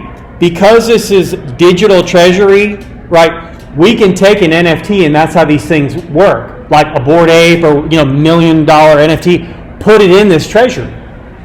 Okay? Ethereum name service, that's how this happens. Like these unique Web3 domains, they get put in a multi-sig, and so wherever they point online, in order for that to change, you need the multi-sig signers. So, I think you might have mentioned that any changes you said have to be voted on, so if you're a super user of that, you said you could go make a change, if you went and change it to 5 or 7, because that's what you want to do The now. current one would have to vote. All the current 4 would have to go back and vote and say, okay, that's Yeah. Yep. that's what you said, fine. And there's another level of responsibility on this. Imagine, because it's not someone who just showed up yesterday and wants to do a task. There's a level of responsibility, and your compensation normally is tied to that additional responsibility. There's jokes where it's like, who wants to be on the multi-sig? Everybody's got their hands up. Who wants to sign a text? No hands up. Signing a text is basically describing signing a transaction to get people paid and people through, I've heard of an organization that is trying to build a new token, and they're going to try and govern it via mechanism of that token using a multi-sig. But they came across the idea that one action they wanted to have like 4 out of 7 be able to sign for it, but a different action they wanted to have a larger number, like, Yep. you know, a larger supermajority or something like that in order to vote on it. And the way that they did that is they created the token contract so that changing one parameter required a signature from one multi-sig that is configured for 4 of 7. And then the other action, the one that requires a supermajority, would have signature from a different multi-sig. But the same members of the group are on both multi-sigs. So depending on the action, that determines how many people have to sign in order to make it work. That's probably easier to set up than multi-dynamic DAO. It's just based on multi-sig. So it's Well, I'm just describing like with the tools that exist today. To me, it's kind of a limitation that you're not able, like, with a single multi-sig, it's basically every single decision that multi-sig does requires the same number of signatures. But if you create a contract that is governing, then you can have multiple different multi-sigs with different numbers of requirements that are affecting different parts of the protocol. Now, to put this in context, okay? It's almost like we're in the early days of programming and we're like, wow, there's text on the screen. Can you do this? Can you do that? And that's when you start to realize, like, we can do anything. Multi-sig is not some like unique primitive of Web3. It's just a smart contract. That's all it is. And then when that light bulb goes off that anything that you can program is possible, that's where, you know, the sky's the limit. Another question about that. Does it create a public record of who voted, who didn't vote, what, that kind of thing? All on chain. All on chain. So it would be good for like a board of directors, the traditional Oh, yeah. board of directors, if you didn't vote on it, obviously. Great use case for it. I don't need a secretary. But I noticed there's a lot of empty glasses in the room. We need to, should I go get waitress/waiter in here? Or is there one good? Okay, just checking.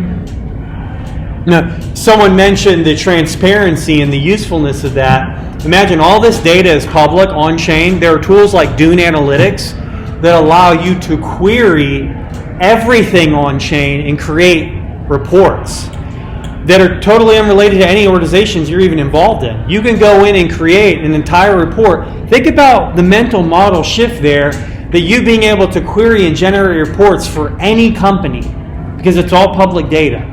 It's an entire change, not just to business, but the economy itself. That's what's happening here. I will point out I'm on multiple boards. Nobody ever cares about the reports. So great, but they're already public and nobody cares. Right, yeah. Robert rules of order. Yeah, it's terrible.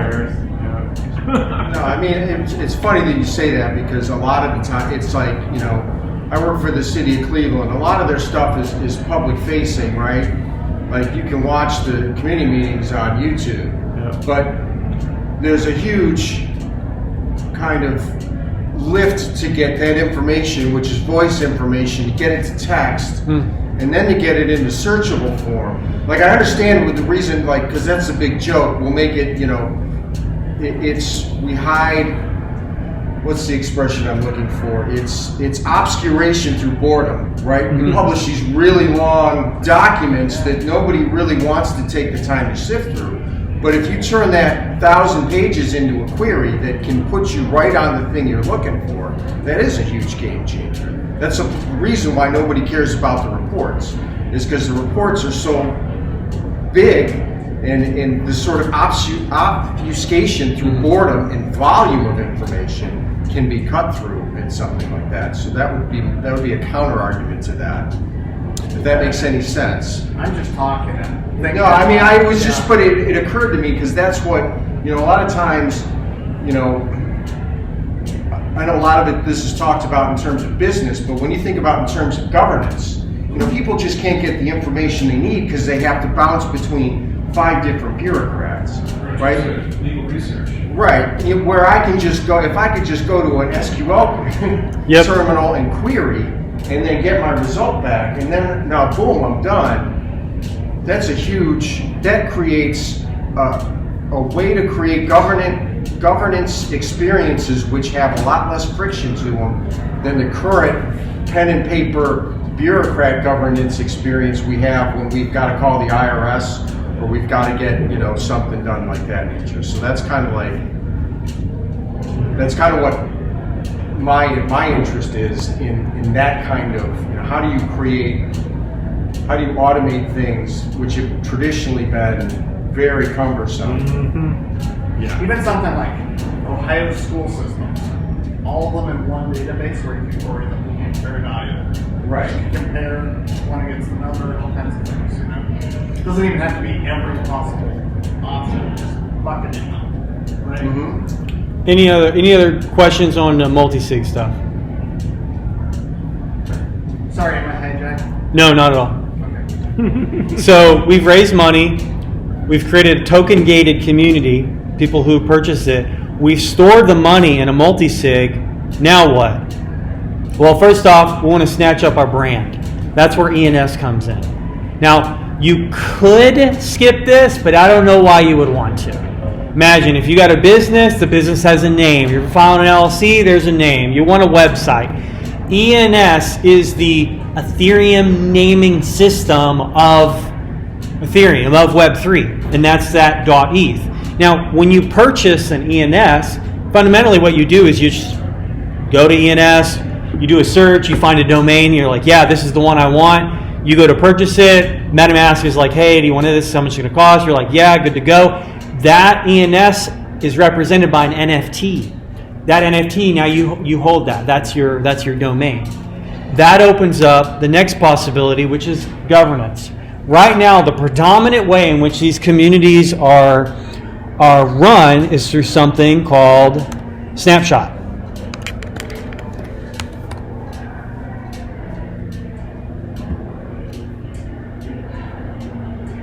Okay, so basically Snapshot, as you can see I'm here, you can see these are the communities that I'm watching. I'm watching Bankless, MetaMask, DAO Punks, you know, all these different, right? I can come in to Bankless and I can say, oh look, here is a active proposal. I can come in here and open this up and read what is the proposal. This is the kind of the specification. This group wants 222,000 bank. This other one, grants committee, gets 400,000 bank. Whatever, right?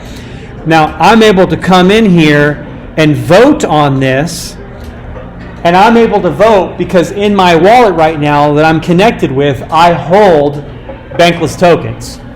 And the way governance is set up for for Bankless is the more tokens you hold, the higher your influence in the vote. You don't need to do it that way, but that's what it's set up here. That's the coin-weighted voting. And you can see earlier today, I voted, and my vote had a 35,000 bank weight. And you can see other people here, right? Now, here's the thing. What do you think Snapshot can connect directly to? The Gnosis safe. You can use Snapshot as a social signal in the community on where money should be released to. If you are confident in your governance structure, you can remove the human element altogether. And you can have a vote here that says, we vote to send Greg $1 million. And if the community approves it, it will send that money from the treasury to Greg. And the community has spoken. It is thus, no human can stop it. No government, no nothing. But so there's definitely risks that go with that. And in fact, there's one that's going to probably go down in history that happened in the last week. Massive hack that happened. Did you hear about the Beanstalk? DeFi protocol? Anyone hear about that? A couple people have. This is, I think it's worth mentioning. You're talking about DAOs and how and composability. And just how fascinating this hack happened, right? So there was this DeFi protocol called Beanstalk where they created these bean tokens that were supposed to be like algorithmic stable coins, basically tied to the US dollar. And they had all these little tricks to create yield, and there's a lot of people that got really into it, and the math checked out, the programming checked out. But there was definitely amateurs behind creating this, right? And a lot of these projects that turn out to be big are amateurs experimenting and wanting to get into it and figure something out, right? And but sometimes those amateurs don't do all their homework, don't do all their checks, and they leave themselves open to some pretty big hacks that could happen. So what happened in this one, again, super fascinating. So just was talking about how a portion of your tokens or whatever gives you the voting rights, right? Well, there's this concept called flash loans.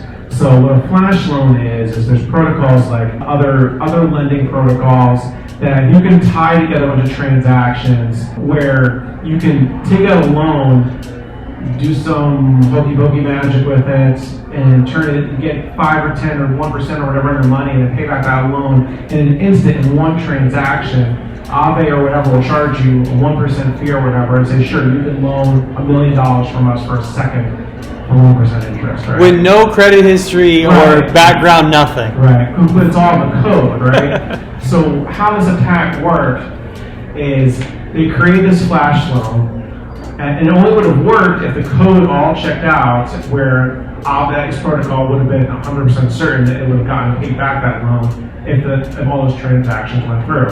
So what they did is they said, okay, I'm going to take out a loan for $150 million, and I'm going to buy 51, go into Curve or any of these liquidity providers, I'm going to buy 51% of these Bean tokens. That gives me majority ownership to create any of these proposals through this safe now. Well, I'm going to create a proposal linked together that I'm going to mint a bajillion of these tokens more, and they're all going to go to me. And then I'm going to take those bajillion of those tokens, and I'm going to completely drain the liquidity pools that are out there that have already been established on Curve and other places. And then I'm going to pay back that loan. And then they take the profit, and that's exactly what happened. And there were a lot of people who lost a lot of money because these people, they're audited and everything. These searching audits, they don't mean anything, right? The project that's audited, it literally that I would not pay a lot of weight. It's better than nothing, but unless you have a lot of well-compensated white hat hackers, really looking deeply at the project, there's always going to be some risk there. And governance engineers, you need those too. Yeah, exactly. Yeah, exactly. Governance engineers. Is flash loan something that you need to pay back within short time? Or? Yeah, I mean, within the same transaction, right? So so if flash loans thing to pay back in a short time, you have to. That's why it's called flash loan. You have to pay it back within that transaction, right? Because normally you have to give collateral, right, for a lot of these loans. And you can still do that. You give collateral, and it can last as long as you want, right? And there's certain liquidation thresholds and everything like that. But a flash loan you could do where you just chain a bunch of transactions together, and if it all checks out on chain, where if they execute it, you can get paid back in that same transaction. And they don't care that they do it; they'll take their 1% or fractional percent interest for a split second and do it. And it was actually really interesting because if you can look on chain at the actual transaction, they got a little over 150 million. They got 51% of the outstanding tokens. They created a proposal. They minted a bajillion of them. They sold as much as they could. They got of all the liquidity pools. Then they donated 250,000 USD to the Ukraine fund within the same exact transaction and paid back the flash loan and then washed the rest of it through Tornado Cash. Now, before anybody comes to the conclusion that this whole thing is busted, there are multiple mitigation. This is described as a governance attack. Yeah, flash loans the flash loans should not be possible for anything governance related. And when you set those protocols up, you can configure them so flash loans are not possible. So to give you an idea of they call them voting strategies. On Snapshot, there's something like 150 strategies of mechanisms at play there. You can stack up to 7 of them. So you can do crazy stuff where you can say, hey, the person has to have this NFT, and then the actual weight of their vote is in governance tokens, and even that weight is quadratically flattened, which means that a person who has 100x governance tokens does not have 100x governance authority. You can even, some DAOs are playing now with a seasonal pass type thing. And the idea with a seasonal pass is you actually have to be an active contributor in that DAO in order to be able to have your governance tokens mean anything in Snapshot. That prevents a whale from going out, buying a bunch of governance, and then influencing. And then on top of all these strategies, almost no one, very few, have a direct tie between governance and the execution. There are individuals, just like at the multi-sig level, there are multi-sig signers that act as a safety mechanism such that if someone did come in and figure out a way to break it and drain everything, that they would see the hole and the community wouldn't move forward and move those funds, right? Are we growing into a place to remove that human element? Yes, that's aspirational. But at this point, there's too much at risk. There is a human element of those safety valves there. Almost feel bad asking. So,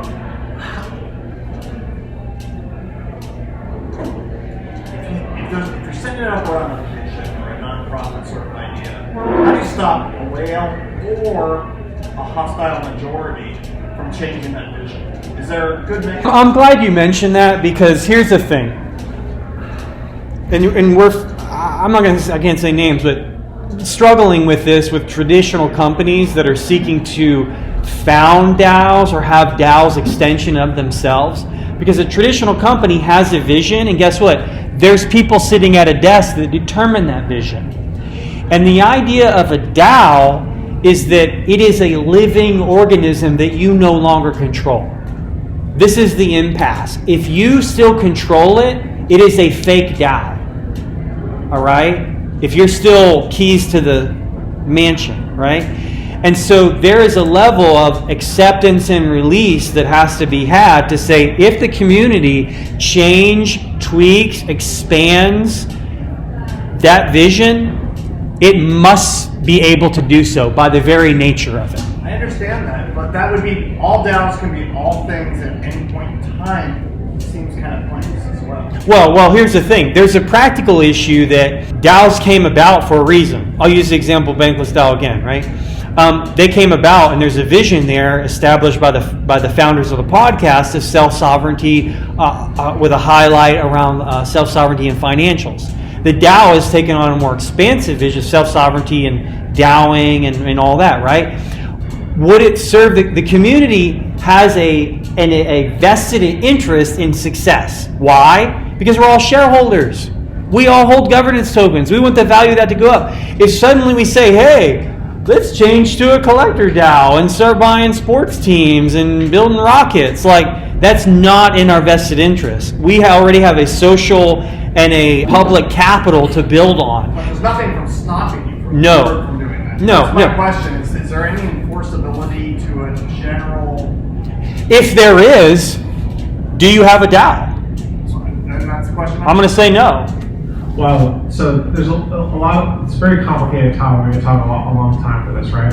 But the thing is that for tokens to represent money, there has to be liquidity for them, right? And there's no incentive for liquidity for them. Then they might not be worth much of anything, and the governance can actually mint these tokens based on like what Justin was saying, you accomplish certain tasks, right, or accomplish certain projects. This where someone create a fancy YouTube video or whatever, if they like it, we'll all vote on it, they get X amount of tokens. But if there's no liquidity provided for that token, they can't really do much with it. If there's not incentive to purchase it, then it won't be purchased. But you can still do stuff with it, right? You can still use it to be your ownership percentage, to be your vote, to move things forward. It does not always be all the data that it has to be tied to financial incentives. It doesn't always have to be.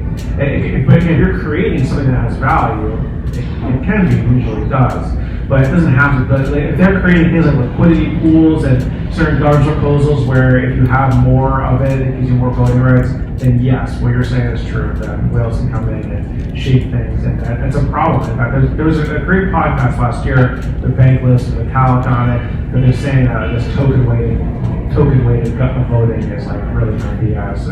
not the best way to go about it. But if you're minting tokens for getting certain things done, there's lots and lots of things you can do. The possibilities are endless. It's all built into the code, right? So, but more simpler DAOs, which are based on just buying it and interacting with liquidity pools, you're absolutely right. Whales can come in and they can shape it. The big DAO is the number one DAO there. Like that was the first experiment really of like what would a DAO look like if we really could just open it up completely so that any whale can come and do anything they want with it. What would they do with it? And that experiment. So Alameda Research on the place there's this huge multi-million dollar DAO, and they're trying to figure out things they could do with it or profit off of it, and it uses that kind of voting structure, but not all. I would say it's not a new problem. I mean, any democracy has to deal with the tyranny of the majority, and if the people want to add a constitutional amendment, like, they can do it. Like, who's running the thing? And it's like, well, if either someone's calling the shots and the people's voice is not really their voice, or they do have a voice and they can do things that maybe turn a course of events that are different from what they did before. So crypto amplifies the problems and the possibilities with human decisions, but it's not fundamentally new problems, I don't think. Yeah. I hope I don't come across as critical. Oh, no, this is great. Yeah. This is absolutely great dialogue, and we want people to be critical because we want people to think. We want people to think about all sides of things. Right? It's a very new territory, and I think debate and constructive criticism stuff is good. Bankless DAO is actually a really great example of one. So there is an option to buy tokens, right? So if you want a membership, if you want to get access to the Bankless DAO Discord and be a contributor, be a consumer, and everything like that, there's two ways you can do that. You can actually go on chain. There is liquidity. You can buy those tokens, right? So that membership is 300,000 tokens. Sometimes you get it for a few $100 and it says a few $1,000, right? It's very volatile, like everything else in crypto. But they're there to build, right? So if you go in there and you don't have those tokens, but you want to say, look, I love your mission. I want to provide value. Well, okay, sure. Well, we have a ton of work we want to do, right? So if you have skills in legal or creative or graphic design or writing or publishing, there's a million different skill sets, and there are bounties. So it's like, okay, you can get your membership for free if you put sweat equity, right? And all you'll vote on it, and like, okay, so and so X, they completed this objective. They get 300,000 big tokens. They can sell them and take their $1,000 or whatever for the work they did, or now they have their membership, and they keep it and keep building onto it. So that's one really great example of how it works. I don't know what to add on to that. Nothing to add on to that. Yeah, it's easy to get involved, easy to participate, and my long-term investment in DAOs is new organizational entities. Like I said, the digital nation states, which it's hard to legally define, maybe impossible to legally define, and so this is the bleeding edge of the bleeding edge. And if you're thinking long-term, you're thinking like, what comes of all this in 5 years? It's a real different thing than, maybe buying a Bitcoin for $500 and then selling it when it hits 1,000. This is a longer term vision, but that's the end of our slide deck. If you want to get in, learn more, connect with us, we highly encourage you. If you click this QR code, it will kick you over to a form. Please fill out that form. It's a kind of feedback. It helps us to determine what material to cover in the future. We have to have a balancing act here of, Web3 covers a lot of different stuff. I want to touch on all of that so it gets people plugged in and also at every experience level. So if you communicate that in that form, in addition, when you do fill out that form, we know that you were here in person and we can add you to the Discord. And we want to encourage everyone to give feedback there. And even, Greg and I don't necessarily want to be like, hey, we run this, now we're doing the presentation. If someone here is like, listen, this is the stuff, we should go over this, we're welcome to do the presentation next time, and that's kind of the idea here. Yep, exactly. If you just want the Discord link, just see me or Justice, we can send it to you also. If you on your way out here, I think probably 80% of the people, if you want to be in it and you're not, and we treat security very, very seriously. You cannot get flagged to be a member without me or Justice saying, yes, we know you are allowed. Again, tons of scammers out there, so we're very, very careful with it. But so you go through that, or again, before you leave here, just come here and I'll text you a link, or you can contact my phone or whatever. You can see it that way too. Again, if you're